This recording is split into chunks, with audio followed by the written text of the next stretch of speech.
can just start recording. Okay. Hello, we're recording here. It's Tuesday, January something.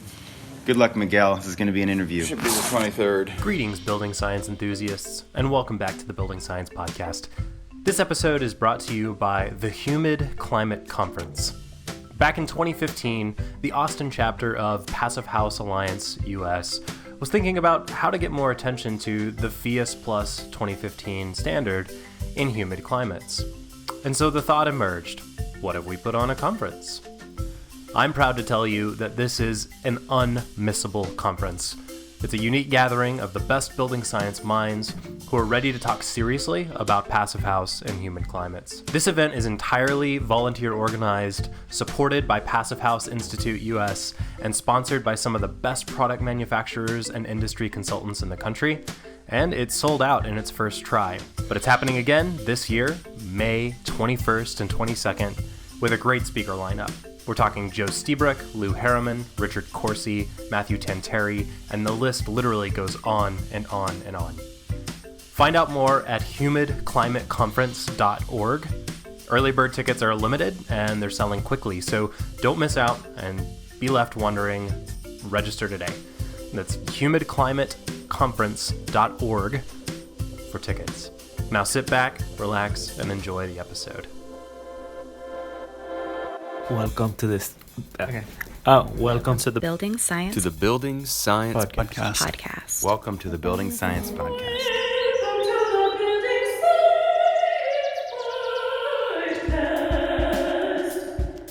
Bringing the human factor to architecture and design. Brought to you by Positive Energy in Austin, Texas. Okay, hello. Welcome back to the Building Science Podcast. I'm Christoph Irwin. As you guys know, you've heard us talk a lot about homes being laggard technologies that we interact with every day. As a society, we prefer to think of our homes as visual, spatial, and economic situations rather than the biological impact they have on our lives. And the broad social impact of conditioned spaces on our health and well-being, staying under the radar, is actually a big problem. And I'm here today with two kindred spirits in this battle to help people wake up and understand the impact of their homes. I'm here today with Bill Hayward and Carl Grimes, and I'm going to let you introduce yourself. We'll start with Bill. Hi, Bill Hayward. I'm CEO and founder of Hayward Score. I'm Carl Grimes. I'm the Healthy Home Director of Hayward Score. Okay, those are very short. So we'll go back to you, Carl. What's your background? Why are you working with Hayward Score? You don't have enough time on your program for that. It goes back. I have two pathways of experience. One is that I experienced this myself 30-some years ago, where I was sick to the point it was undefinable, undiagnosable stuff, but I just could not function, and it had to do with a number of things, but primarily the house that I was in. And I went through a long process of figuring it out. This was 30-some years ago, so I mean, we don't know much now. We knew even less then. Wow. So it was like the dark ages of the dark ages. It took a long time. So there's like about 2.5 years that I couldn't work at all. I had to close down my own business. I had my own business. I had to close it down, let people go, and that sort of thing.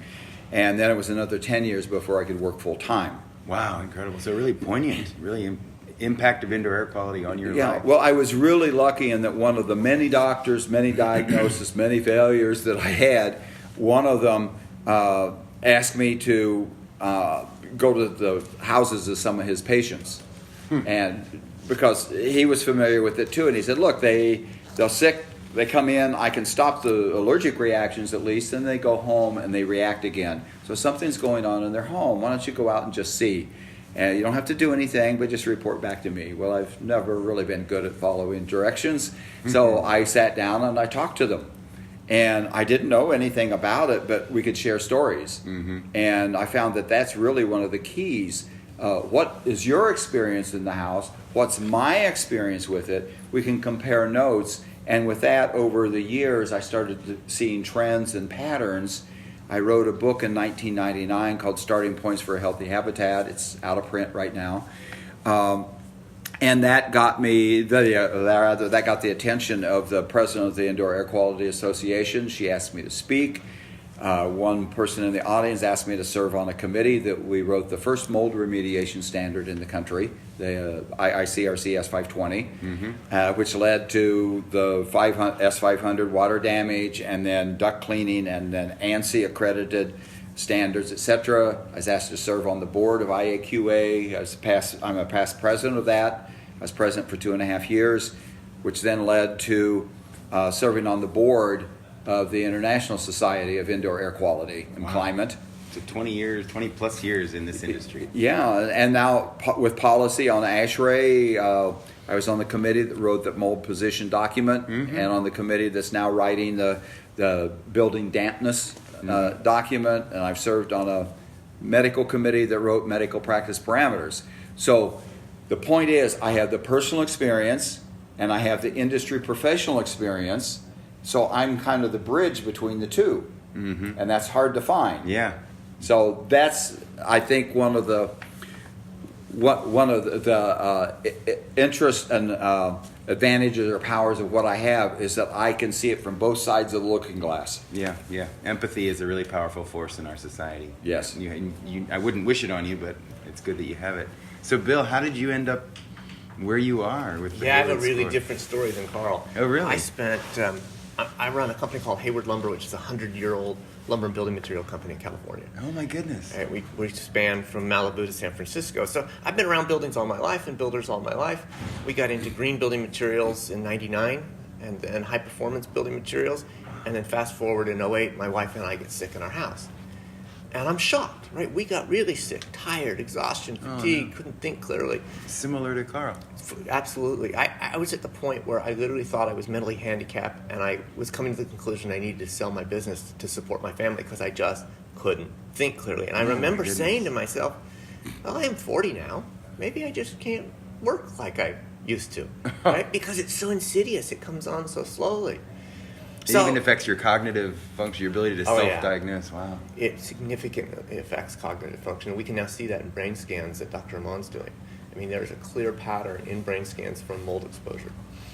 We didn't know that then in '08, '09, right? Because still people were saying things like it's in your head. Well, we moved out of the house. My wife had lost her ability to get pregnant from the experience. So we had significant impacts.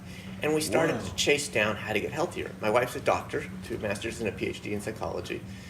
I come from building science and building materials. So we started telling our friends the story, and we found half of America told the story back. I'm sick in my house. I'm afraid. I had to move. And realized, okay, half of America is impacted by indoor air quality in their homes. Now, from a builder perspective, 80% of builder defect litigation is waterproofing. Yeah. And so I started to look at the waterproofing being done in my market, and 2/3 of it was done wrong. Okay, so we have a little problem. Builders are my people. We need to do something to take care of builders and homeowners, hence the journey to create Hayward Healthy Home.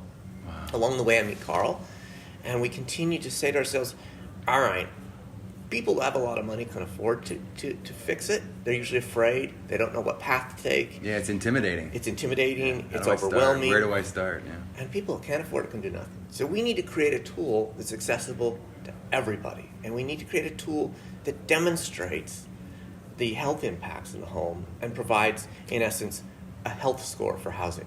So Hayward Score's intent is to change the way we build and the way we live in buildings by creating a score like the J.D. Power Safety Score for cars. Right on. Right? At some point, mothers said, wait a minute, I'm not going to drive my newborn children around in a minivan with a safety score of a 5. I'm not going to have a child in a house with a Hayward score of a 40. I need an 85 or better. Right? And in the J.D. Power score changed cars. We hope that the Hayward score will change building. And you made a comment a little bit about housing this morning. So comparing cars to houses. Right. If I do this right. If houses were cars, we'd be driving around in nice-looking custom cars with wood dashes and leather seats. The problem would be the leather seats were done with toxic dye. At least one of the windows leaks. There's an exhaust leak in the cabin. We get 10 to 11 miles per gallon, and the safety score's not pretty. Right? Would we accept that? As No. long as it photographs well, maybe. Well, it photographs well. It is so shocking to me when you come to understand that Hear, homes hear. concentrate outdoor pollutants. Yeah. Right? 5 times higher. Where's the warning label? I've been in construction and buildings on my family for 100 years. Nobody told me that. Yeah. It's shocking. And then it's more shocking that fresh air ventilation is actually an innovation in home building. Yeah. Like, this is the 21st century. Yeah. How did that happen? So there's a lot of things we can do, and Hayward Score endeavors to show you the physical changes that can be done to the house and the attributes like get rid of the crawl space. Also, the simple things like Or take care of the crawl space. or take care of the crawl space. Treat it properly. Properly, yes. Add fresh air. Change the way you store chemicals. Get the chemicals out of the garage, which are coming back into the house, but nobody thinks about that. Mm-hmm. Now, what do we put in our garage? All the junk Lawnmowers, we don't want in our house, paint. right? We Well, the put all cars, junk. first of all. Yeah, the with car, yeah. the fumes and the oil and so forth. How many liters of exhaust that come Yeah. out after we park? But what I was particularly struck with, I hadn't heard your analogy like that before, but I really like it because it brings up another point. We think about these kinds of things with beyond appearance. The way we'll want to look at performance and Yeah. safety of other things like cars, bicycles, children's toys, the buildings that we go to, except for our own home. Yeah. There's some sort of obstacle there that we never think about our own home and its effect on us. Not just that it can make us sick or make us feel worse, but imagine if you had a home that could make you feel better, that could actually yeah. regenerate health. So that's part of the goal of SCORE also. It's not just to identify and get people engaged so they can learn and to improve it, to remove difficulties, but to actually go beyond that to where it can actually help them regenerate. And Bill is the one, and his wife came up with that term and that concept.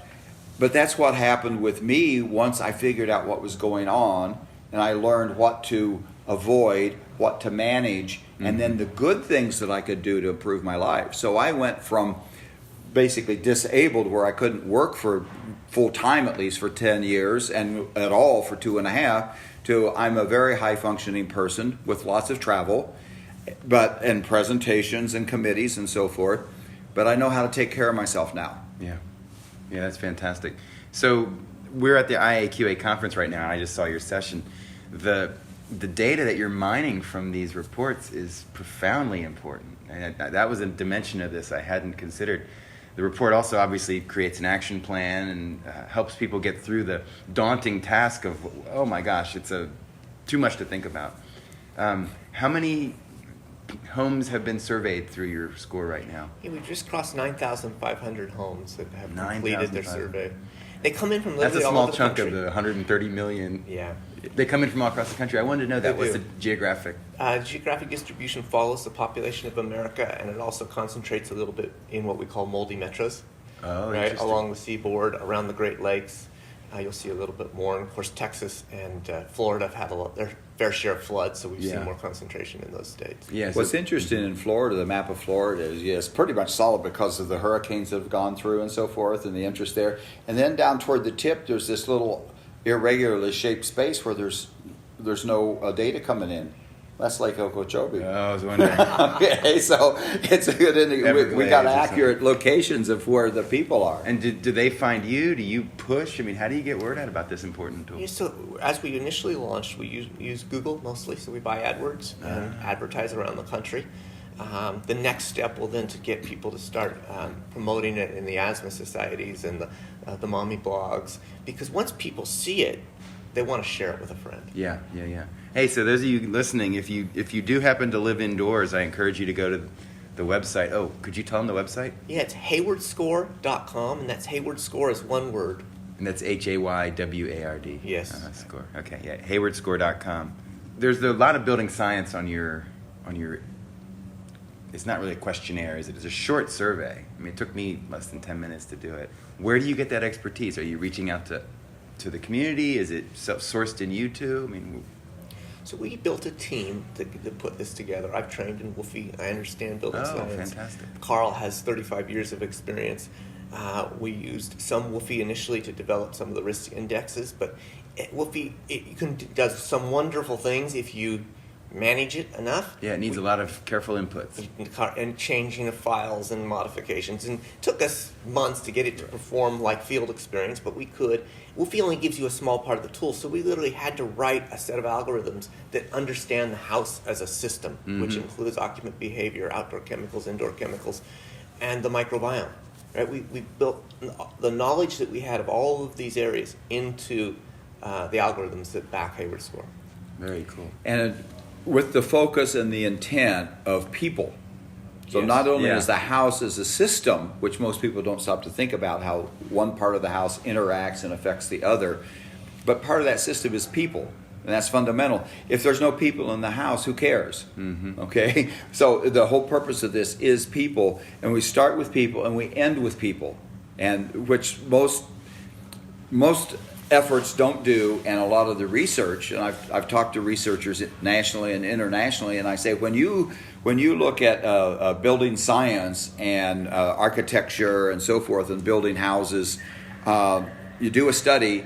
What's the first thing you do? You remove all the anecdotal stuff, which means you remove people from the study. So what relevance does that study have to real people living in that house? Yeah, here. Yeah, so we don't use language correctly sometimes in our society. Like there's this term, sick building syndrome, right? The buildings aren't sick, right? The people are sick, right? So you mentioned your wife had a degree in psychology. Yes. And that seems to tie in here. And I really deeply have wondered whether the average, let's just say there is an average person thinking about the relationship between health and their home, whether it is that they really don't know, that they're really unaware that there's an impact and they just assume that their body's getting sick because of their food or something else, or they kind of know but they don't want to admit it because they're intimidated, right? And I don't know, it's a very psychological dimension here. So Do you have any there's insight? two parts to that, right? People who know us will say, I'm too afraid to get my score. Interesting. Or I don't- got my a score, bad score I'm intimidates me. afraid to look at it. And other people will be, I got it, I can figure it out, I'm good. And what they'll say is, I'm just afraid, I'm afraid I've let down my family, I'm afraid I moved us into this place, and they're almost always sick.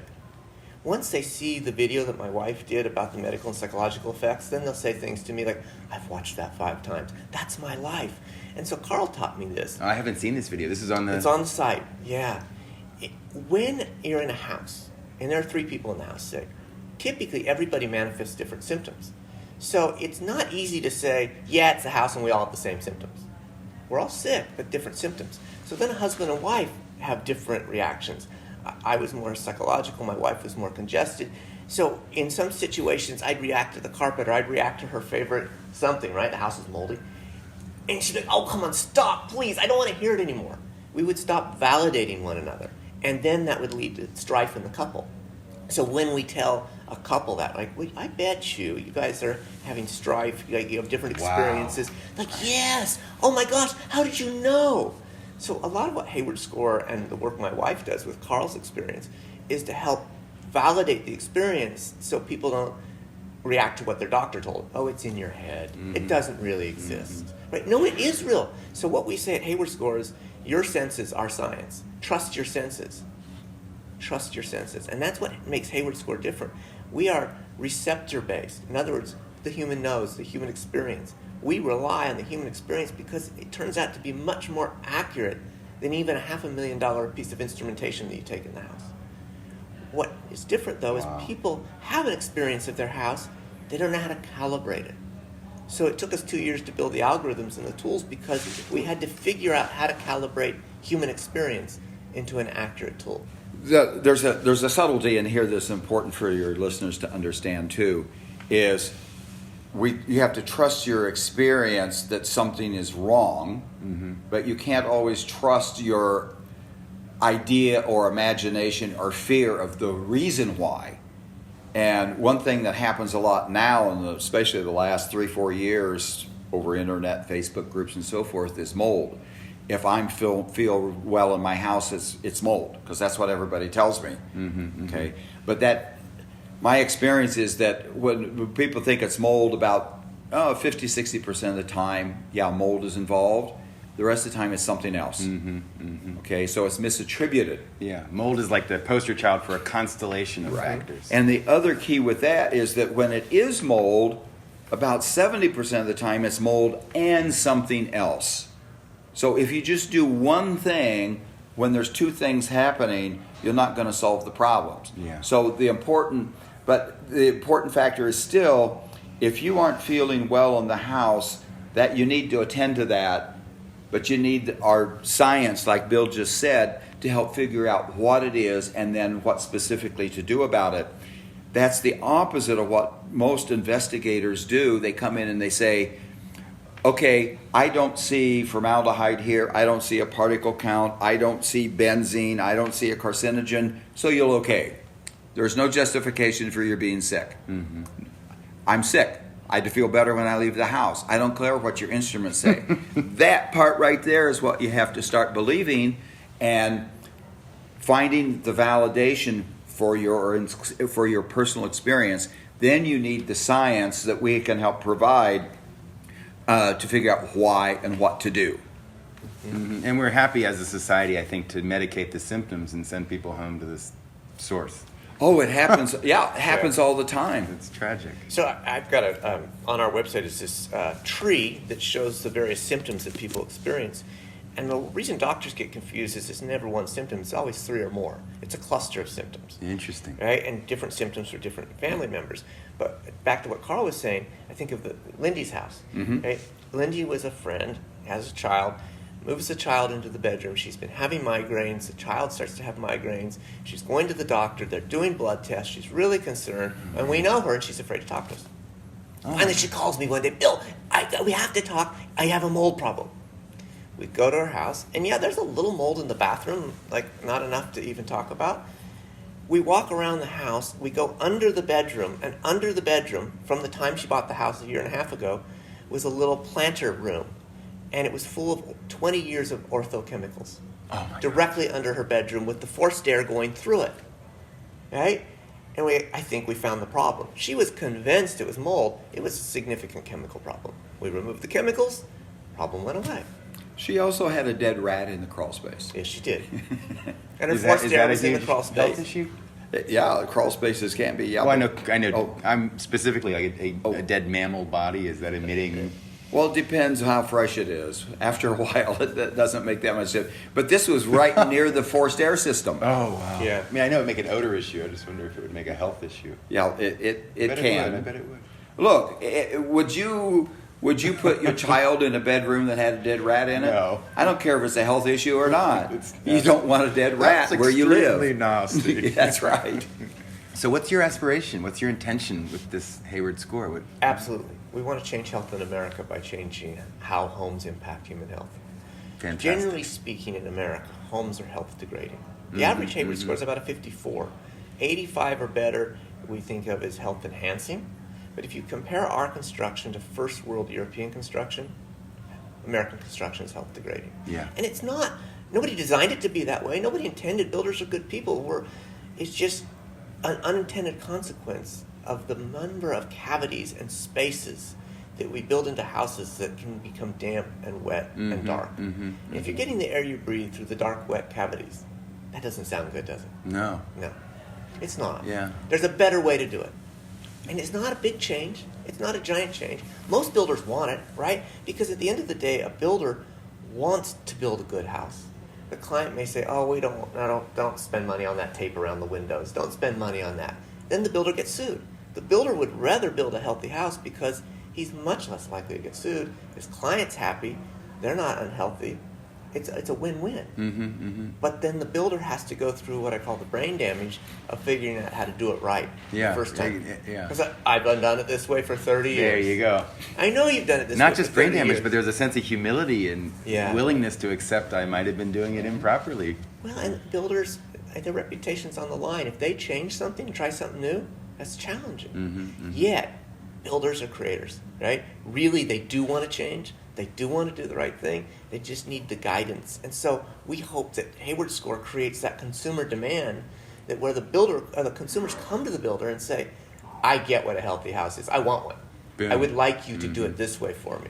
Yeah. I'm willing to trade countertops and granite for air tightness. Nobody's ever asked for air tightness before, and the customer won't ask for air tightness. They'll say, I like that house that's peacefully quiet inside, and I live near an agricultural area, and my friend has one, and there's no dust and dirt inside. Like it's not always filling up with dust from the fields. I kind of like that. Can I have a house that does that? Yeah, I love it. That's like an angels sing kind of moment for me to think of someone, a consumer asking for the functional aspects of a home instead of the movie set that we have. Right. So the part of it too is that I've done presentations over the years, and one of my favorite themes is the persistence of unhealthy homes. And I've really struggled with what is the reason. Well, it's actually many reasons. And one of them, going back to what you just said, Bill, about builders, they would like to know, but it's consumer driven. And the reason it's consumer driven is because it's not public health driven, because houses aren't killing people, like car accidents, for example, or an infectious disease. It's not killing you. But actually, they are, in a sense. It's just not immediate. They aren't collapsing on you. They aren't burning down that often. We have codes to help prevent against that. But it's the slow, chronic, insidious kinds of things that just impact you slowly over time. So when Bill mentioned that he was in his 40s and was thinking, well, I'm getting old or something's happening, I just can't function as well. I've had a lot of clients over my 30 years of doing this in their late 40s to mid 50s that are talking about a nursing home. Wow.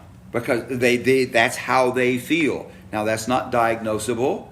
There's nothing that the doctor can find, but that's how they feel, and that's how they're experiencing life. They leave the house or they make some adjustments to the house, and they can be functioning. I had an airline pilot. Actually, he was a retired general, or I think it was a general in the Air Force. He could manage a whole air base. He was in charge of the whole air base. A year after he retired, he said he had trouble balancing his checkbook. Yeah. Oh my goodness. We fixed some things in his house, and he's now flying again, working for a major airline. So it can be that dramatic, but we don't realize it because the drama isn't in the instantaneous action or reaction or the harm. Mm-hmm. It's slow and insidious, and it also affects the mood. It's like, I just don't have the drive anymore. Yeah. I would like to do something, but I just can't do it. Yeah. So those are kind of some of the clues for people to be aware of. Yeah, it's slow. There's that metaphor of I think it's a frog in a water, and you can increase the temperature of the water, and gradually enough the frog will never. Right. If you throw him in the hot water, he jumps out. But if you slowly heat it, he adapts. Yeah. He's dead, but he's adapted. So really, the cost of unhealthy homes is Yeah. certainly disease, and there's chronic issues, right?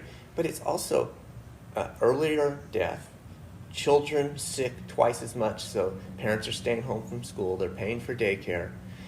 Quality of life, I don't feel myself, I don't have my energy. Yeah, I that's lost huge. 2 years of my life, Carl lost 4. We see lots of people, students leave universities because 2 there's so years. much mold in their dorms, right? So they change. Kids come home from school, they don't feel good. People move into new buildings, they don't test as well, they don't do as well in their job, they're anxious as a relationship. We have some theories around the divorce rate in homes that have had a high damp and wetness impact. Wow. We That wasn't a question on your No, but survey. No. as we get a bigger and bigger population, we can go back and send out an email to a group of people and saying, hey, we're trying to study this so we can learn more about it. Would you answer that set of questions? Interesting. So we have the opportunity to learn many more things as we get to 100,000 scores. Mm-hmm. And you had asked earlier, what's our goal? Half the homes in America. We want Hayward Score to be a household name so that everybody has the opportunity to live in a healthy home. Awesome. So that's 65 million or so. Is that Yeah. right? So Carl, or maybe you, Bill, but when you mentioned the health impacts, right? So we have a medical community, lots of doctors in this country, well, in the world. Are they coming to your professional organization meetings? Are they made aware of the correlations between health and the conditions of a home? What do you think? The average doctor? Some are, and there's more now than before, and it's mostly the younger ones. It's just like everything else, the innovation comes from the youth, because the older ones, they have an established practice. And I had, when my book first came out in 1999, there was an allergist that really liked my book, and I sent him a copy, and he went through and he critiqued it. And I said, "That's great. So how can this help you with your practice?" And he says, "Oh, it won't. I've got a full practice. I don't have time to deal with anybody else." And it's like, and he was convinced that what was in the book was helpful, separate and helpful. But there's also a truth to that. Wait. Excuse me. 1 second. Let me understand. So he said, "I loved your book," but he didn't use that knowledge in his practice. Right. Okay. Right. Just making sure I had that clear. Yeah. Another example is the American Academy of Allergy, Asthma, and Immunology had a work group that I was on that wrote medical practice parameters. And it's one of the first ones that included a home assessment in some of those situations, and it guided the doctor on, it gave them questions and a form, that checklist, if you will, to ask their patients. And if it hit a certain threshold, then a next set of questions, and if that hit a threshold, then recommend a home assessment. Fantastic. Most of them aren't aware of it. Huh. And I've talked to them, obviously, and a lot of them think, well, I already know what goes on. I know what allergy is. I know what things are, and I don't need that. I don't even need to look at it. So there's that obstacle also. But as I say, there's newer, younger ones. The people in functional medicine, integrative medicine, are more open to this. But there's something about, we just don't even think about inside. There were researchers in Australia that did microbiome outside, how it affects the microbiome of the person. And I asked them, so if that happens, then how is the microbiome of the person changed when they go indoors? Right. Silence. And they looked at me. And then they kind of looked at each other and they said, we never thought of that. That's part of what goes on here, is we never thought of that. And so part of our challenge through SCORE is to get people engaged in something and interested and curious, so that they can work through that barrier. And it's, instead of, I never thought of that, it's, oh, now I can think of that, and I've got a pathway forward rather than a fear. The medical practice parameter questions are great, and we need to get them out to all doctors. But if you take this situation that we see a lot, somebody will say to us, I don't feel myself. I've done blood tests. I'm on my second round. The doctor doesn't know what it is. I'm tired all the time, and I don't understand what's going on. I'm usually a little afraid.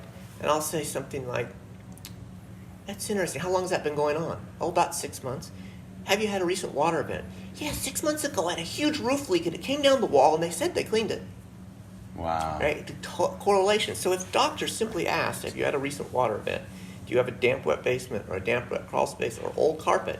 Suddenly they would start to correlate frequent sinus infections with everybody who says that has that answer. Oh, wow, now I'm starting to see it. The Mayo Clinic developed a study that said 90%, and maybe it's a little lower than that, of sinus infections are fungal. Well, how are sinus infections treated? Immediately with an antibiotic. And then you come back a week later and you've got it again. Or somebody will say, yeah, I have had frequent sinus infections. In fact, I did a surgery. It still hasn't gone away. And Carl and I will ask them, tell us about your house. I have a damp, wet crawl space. Okay, how about we fix the crawl space instead of doing the surgery? Yeah, and see what happens. It doesn't prevent you from doing anything else. And if it works, like Bill just said, it's cheaper than the surgery. And if it works, great. And in fact, this is one of the validation points. I've done a lot of house assessments and remediation. I've written scopes of work and monitored the contractors and so forth. And one of the practices, according to standards, is called post-remediation verification. Okay, so for that we need to come in. I need to come in, look at the house again, evaluate work practices. Is it clean, no dust, and perhaps do some sampling. They never call me back if it works. They don't need it because they just self-validate it. They don't need that external validation when something works. Awesome. So if you think about doctors, they're busy doing their job too, right? This is new, and they weren't trained in medical school on these issues. So Hayward Score becomes this free tool. So if you think you're impacted, you can take your Hayward Score and you can bring it to the doctor and say, look, I've got a 40.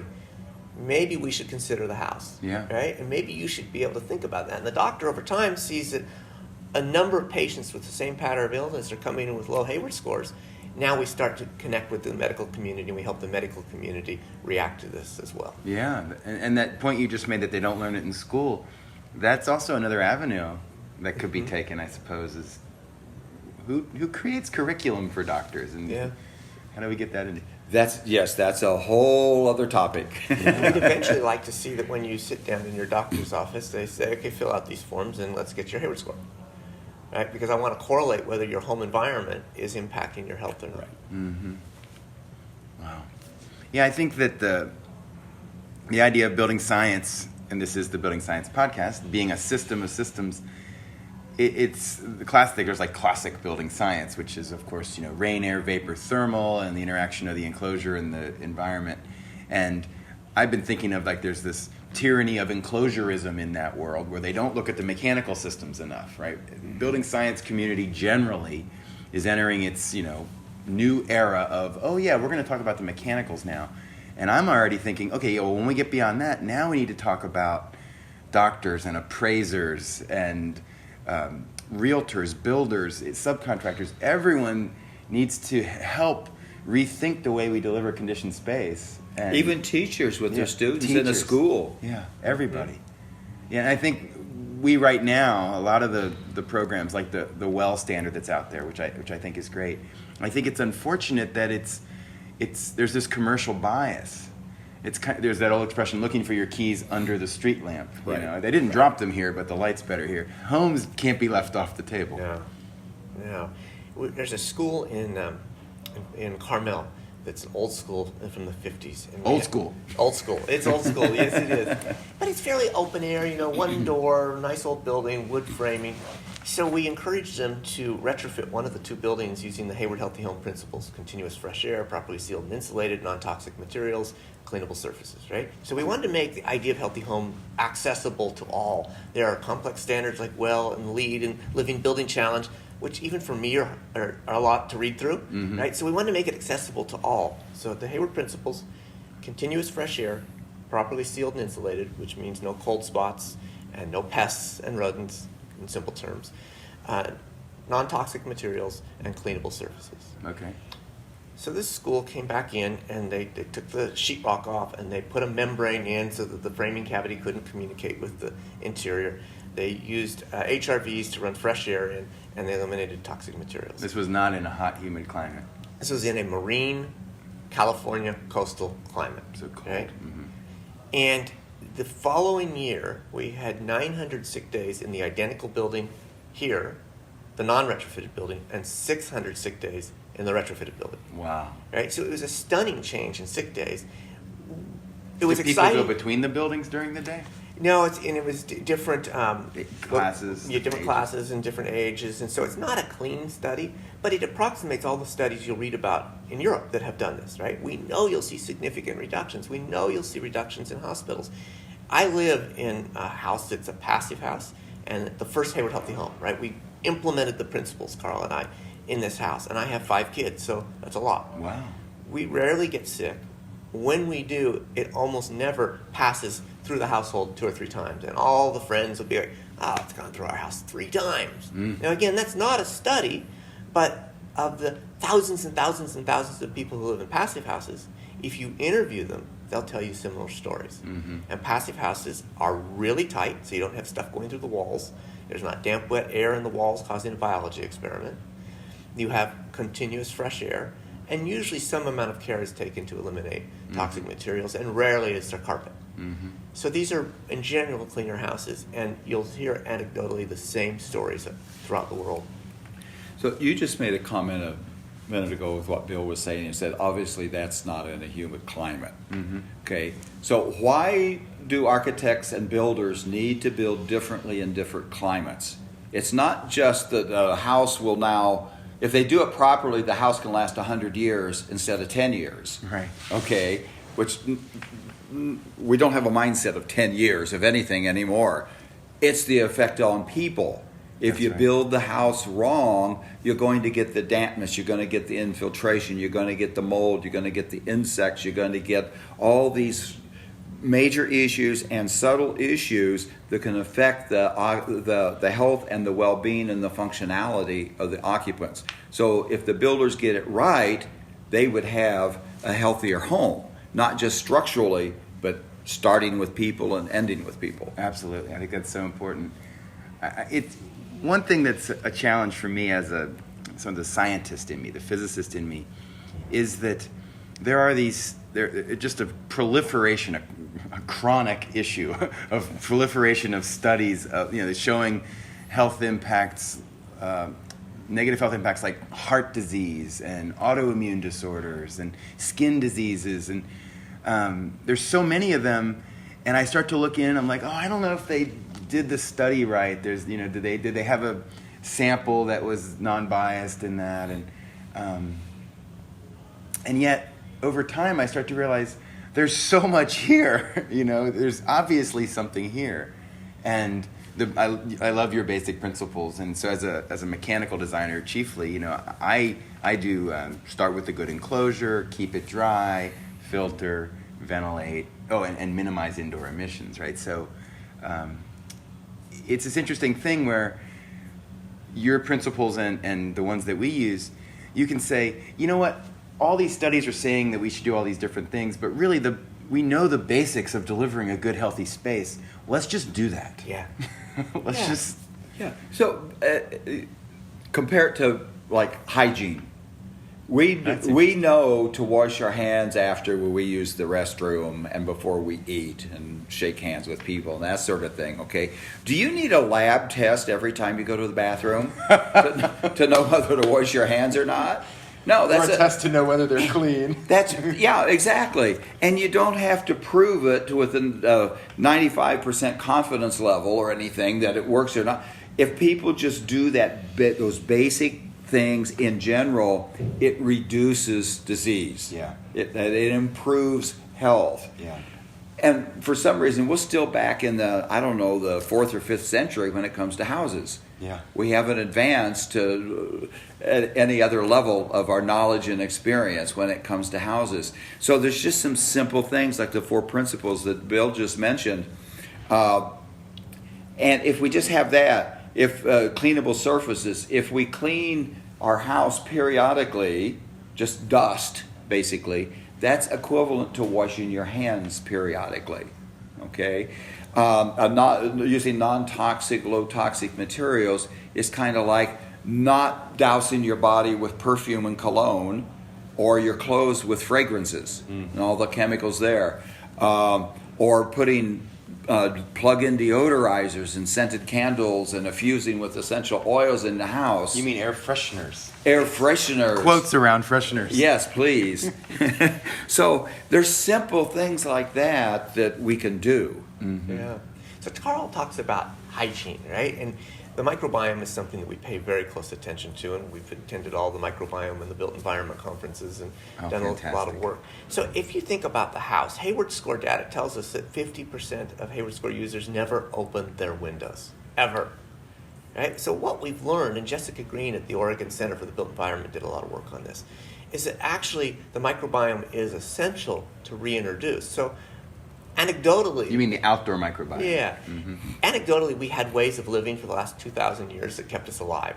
We were more likely to die. We didn't have antibiotics. Spring cleaning was an essential component of healthy living, right?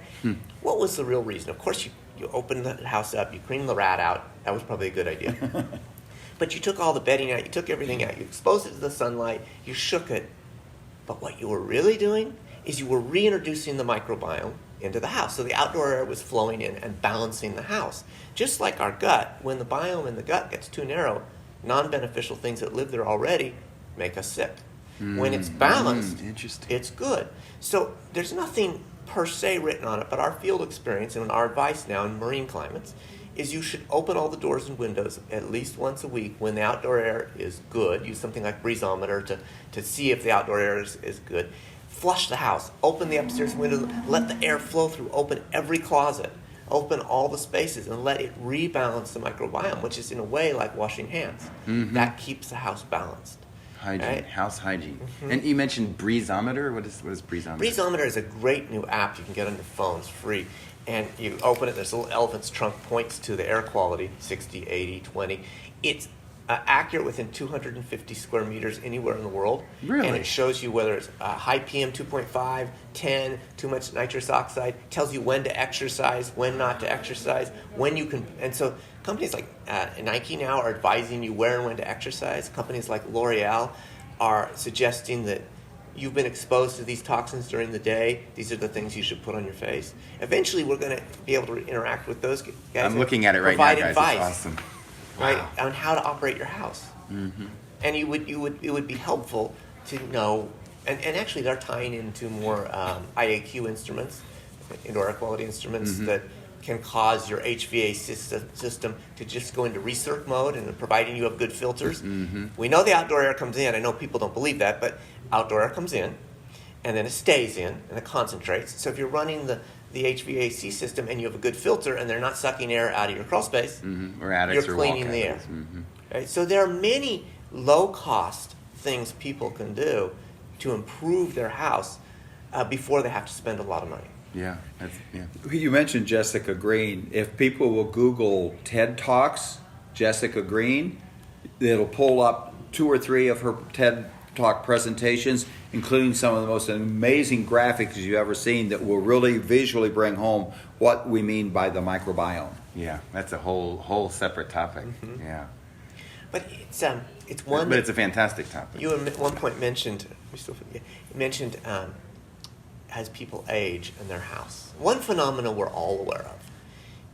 My aunt smells like her house, right? That person do smells notice like that. their house, right? So here's the real question. Or does the house smell like the person? Yes, that's the question. Oh, sorry. Didn't mean to steal your That's the question. And now I have to tell you about being allergic to my mother-in-law. This is a true story. I was allergic to my mother-in-law, and not the way you think. So around the time our house got moldy and we moved out, her house did too. Oh, no. And she started to smell. And she smelled like her house, her clothes, everything. And so my wife says to me, you need to tell her. I'm like, why do I need to tell your mother? It's your mom. So we tell her. She's like, I know. And she needed to fix her house. So she moves out. Well, we were headed on a family vacation. So she washed all her clothing and put it in a duffel bag. She washed it twice, actually, so it didn't have any of the smells. She took a shower, and she got straight in the car. We drove an hour, and we were in the hot Central Valley of California, and all of a sudden, she started to smell like her house. It was so bad. My eyes were watery. I was choking. I pulled over at the gas station. I said to my wife, I'm going to have to rent a car and go up separately. She's like, take a Claritin or take something, right? So I did. That seemed to work out. All right, so we get all the way to Tahoe. It's freezing up there. We put her clothes outside in the freezing temperatures because we've been studying the thermal death charts of mold, and in theory that would kill it. She takes a shower, puts somebody else's clothes on, but she smelled like her house for 3 more days. Right? So Where was the mold then? The spores? well, here's what we've learned. Yeah. The human microbiome and the house microbiome merge. So if your house microbiome is not healthy, it's merging with you. It colonizes you. You live together in it. Now, this is well-documented science, but if you've never heard it, like if you're on this podcast hearing this for the first time, you're like, huh? Microbiome. That kind of makes sense, right? They merge, so it took X number of days. But what happens when people, and this happened a lot to me when I was in the sick house, people will leave the house and feel better, right? But sometimes they'll leave the house and feel substantially worse for 2 days. Like, I leave, and I'd go on a trip. I'd think I was coming down with the flu. I was going to be sick as a dog. And 48 hours later, it didn't manifest, and I felt great. Well, my microbiome was out of sync with the house.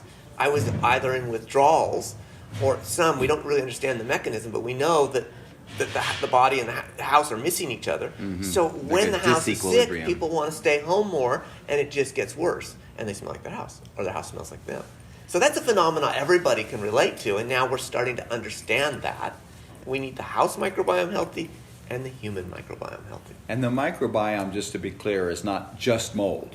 It's all the mold, all the bacteria, and there's more bacteria than mold, all the virus, and there's even some others called archaea, because there's another kingdom, all the microorganisms together as a dynamic system that's always interacting dynamically, adaptively. It's always changing. But then when you get a real stable situation like a tight house that's now sick, okay, it's stabilized. You'll always experience to that, and your body is now trying to adapt to it rather than the body and the house and the microbiomes interacting with each other. Right. Carl, maybe you have the statistic on the total weight of DNA in our body versus the total weight of microbiome. I can't remember the numbers. Right? I don't remember the numbers either. But it's like X number of pounds of DNA in our body and almost the same amount of microbiome. And so microbiome can determine whether you have good breath, whether you're thinking clearly, whether you're frustrated. Right? It's part of our existence. So it is important for it to be healthy. Yeah. So one statistic with that is that an estimate of 10 times more bacteria microbiome in your body than you have cells. So which immediately, when I heard that, raised the question of who's in charge? Yeah, the bacteria is in charge. They've colonized us. Yeah, somebody referred, like a biologist said, symbiosis is a known phenomenon. You name the symbiosis on its dominant life form by quantity, not by mass. Right. And so, like, the accurate term for a human being is a bacterial symbiote. Mm-hmm. Mm-hmm. And so we're much more like an ecosystem Yes. than a static entity. Exactly. As is our house, and we are one, right? One ecosystem. Literally, when a human being or a family goes into a hotel room, the microbiome of the hotel room changes almost instantly. Yeah. But it still influences, and we've all had those hotel room experiences. It influences us. Get me out of this hotel room. I can't breathe in here. But it helps to understand also the report of some people, the ones that are particularly reactive, at low levels and the high impact. They say, I just opened the front door and I know whether the house is good for me or not. Yep. Because of that kind of interaction, and they also had enough experience that they're aware of it. They can actually become kind of adapted to that. It's kind of like a dysfunctional relationship with the person. I've had a few clients over the years who finally decide, okay, I'm going to move, and they fall in love. Not just find a new house, they fall in love with the house and say, Carl, come check it out. Don't tell me I can't live here. And it's got the same conditions as the previous house. And the same odor. Same odor Right. and the same. So something is going on there. There is dynamics between us and our environment, and particularly our house. And not just biological, but and not just psychological. and not Limbic just system. psychological too. Yeah, there will be a psychology in there, but it's not driving it. Yeah. It's a result of. Yeah. Our limbic system knows the ecosystem that it likes. Wow. Mm-hmm. Or it becomes used to it. It becomes familiar with it, Yeah. like familiarity. So we've gotten really conceptual and out here in the science. Yeah, and we sure have. But it still comes down to some simple things like I go into my house and I don't feel well, and I leave and I feel better. Yeah. I go into the grocery store and I go down the cleaning products aisle and I cough and I sneeze, it triggers asthma, or I can't even go down that cleaning products aisle. That's important information. Mm-hmm. I'm driving in my car and I'm behind a diesel truck or a diesel bus, and we stop at a stoplight, and I have some sort of reaction, whether it's physical or it's just like, get me out of here. That's important information. It tells you these are the kinds of things, classes of things that your body is susceptible to. So what if you don't notice? What if it's not brought to consciousness? I mean, maybe after listening to some conversation like this, you'll be more cognizant. But it's almost like you could say the most unfortunate people would be the ones who don't get sick enough or don't correlate it to the environment, and they just for 10, 20, 30 years just not have a low quality of life because they're stuck. Well, I hit that cascade point, that tipping point in my life in my late 40s, and I didn't know. And it was just all kinds of things. I just didn't know. I didn't realize that not everybody has headaches every day, for example. It was normal, okay? And in growing up, I was told, you can't be sick again. You were just sick last week. Well, I was. So I learned that when I feel sick, I'm not sick. This is normal. So you raise psychology. You raise a very important point about what is normal and what you expect. And part of what we hope with Hayward Score is that people come to expect a healthy house, a regenerative house, and not Feel expect good. a house that makes them sick. Yeah, they expect to feel healthy. Exactly. And it can be done. It's not just an expectation anymore. So actually, Carl and I have had a lot of discussion about what truly is a healthy house. Some environments amp you up, right? Some environments you feel like you can just go, some you really feel down. We actually think that the right place is a neutral slate. A healthy house is one where it is neutral and you can be the best of yourself. Right. It doesn't impose its will on you, so to speak. Whether excitation or depression bringing you down, it's where you can function best. I'm not sure. I want it to be more positive. Maybe the amped up. I feel like I want a healthy home to give me the right, healthy, clean air and be at the right thermal comfort conditions and the sound, odor, light, vibration, the microbiome, the water quality. I want all of it optimized for my body. Even when you sleep and rest? Oh, especially when I sleep. You want to be amped up when you No, sleep? sorry, I don't want to be amped up. Right. But I want my house to be restorative to my immune system. Yes, Restorative. exactly. Restorative. Absolutely. And that allows, we hear about homeostasis, the balance. So there's another term, allostasis, which it allows for that dynamic change. Yeah. So that when you need amped up, you can, and your body can adapt and adjust to it. And then when you need rest and you need sleep, that's possible also. So you don't want a steady state. Mm-hmm. You know what the ultimate steady state is? Death. That's not good. No. Being alive is dynamic and it's changing and it's activity and it's rest. Yeah. Well, this has been a fantastic conversation. I would love to keep it going, but I think we're getting toward the end of what people listen to. Would you guys like to make any final comments? Any thoughts? One is just I appreciate your interest in your interviewing us to help get the word out. No, this is so important. It's so important. Yeah, my final thoughts are this. And you're welcome. This issue of healthy homes hitting half of America. Yeah. And I don't want that to happen. So we created this tool that's free, that's accessible to everybody. So to empower anybody in the country to actually make decisions, informed decisions, to change their health impact at home. Yeah. And we're excited about it. Yeah. What happened to Bill's family and to me wasn't necessary. It didn't have to happen. And what continues to happen, similar kinds of things 30 years later, in my case, is still not necessary. And it's simple. The majority of it is simple. Yeah. But we have to recognize it, become aware, like you were just saying, become aware of it, and at least consider it, have some curiosity about it, and then they need a resource to go to help them understand it and to move forward. And that's your tool. Yes, that's right. Yeah. And that's a good place to stop, you guys. So thank you very much for listening. We'll be back at you next time.